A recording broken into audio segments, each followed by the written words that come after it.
Pourquoi est-ce que les versions maléfiques des super-héros sont-elles si populaires? Ce n'est pas juste parce qu'elles sont stylées, mais je t'explique ça ici, alors n'hésite pas à t'abonner si tu aimes l'univers Marvel et à exploser le pouce bleu si ça te plaît. Les super-héros sont censés nous rassurer. Ce sont les figures du bien, les symboles d'espoir, ceux qu'on regarde quand tout s'effondre autour de nous.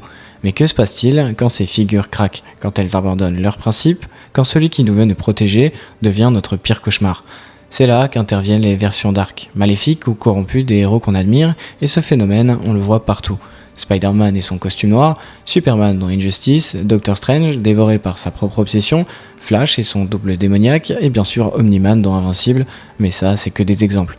Mais pourquoi est-ce qu'on aime autant les voir basculer? Pourquoi est-ce que ces versions nous obsèdent autant? Bienvenue dans cette vidéo, je m'appelle SpiderCoda et je suis là pour décrypter, théoriser et analyser les univers de vos super-héros préférés.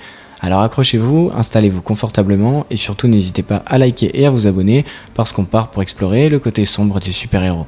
On commence avec un truc simple mais fondamental. Le mal, ce n'est pas juste une opposition au bien, c'est une tentation, un appel, une voie plus rapide, plus simple, parfois plus logique. Peter Parker, par exemple, quand il découvre le symbiote dans Spider-Man 3 ou dans les comics, il n'a pas envie de devenir le méchant, mais ce costume noir le rend plus puissant, plus sûr de lui, moins freiné par ses émotions. Et ça nous parle à tous. Qui n'a jamais eu envie de répondre à l'injustice par la colère, de se venger, d'enfreindre les règles pour faire le vrai bien? La version dark d'un héros, c'est souvent ça, une réponse extrême à un monde qui ne l'écoute plus. Le thème du pouvoir est central, parce qu'un super-héros, par définition, a des capacités au-delà de l'humain.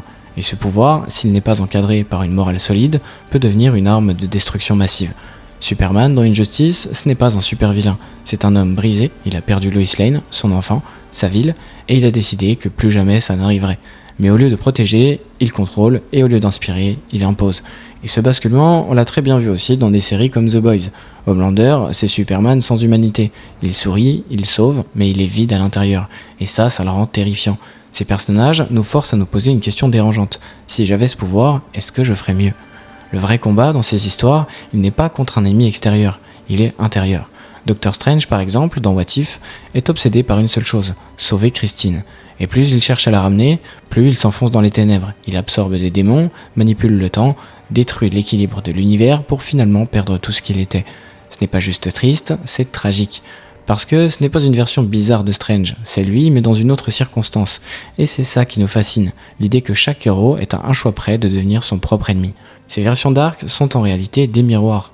Et Barton, alias Reverse Flash, n'est pas juste le méchant de Flash, c'est son reflet, tordu par la jalousie, l'obsession, le désir d'être lui. Zod, dans Man of Steel, ce n'est pas un méchant caricatural, c'est Superman, mais loyal à Krypton au lieu d'être loyal à la Terre. Et puis, il y a Omni-Man, dans Invincible, c'est encore plus brutal.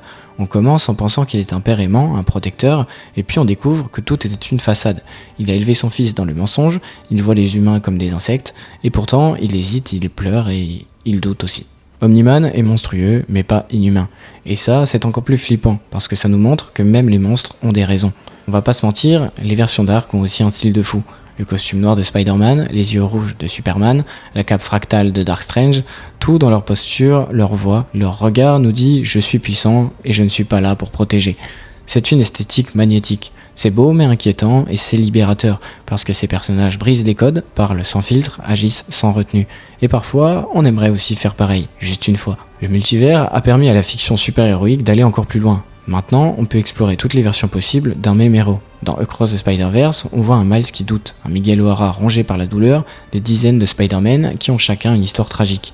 Et dans le MCU, avec le multivers, on a vu un Strange qui perd la raison, un Ultron qui a gagné, une Wanda qui détruit pour retrouver ses enfants.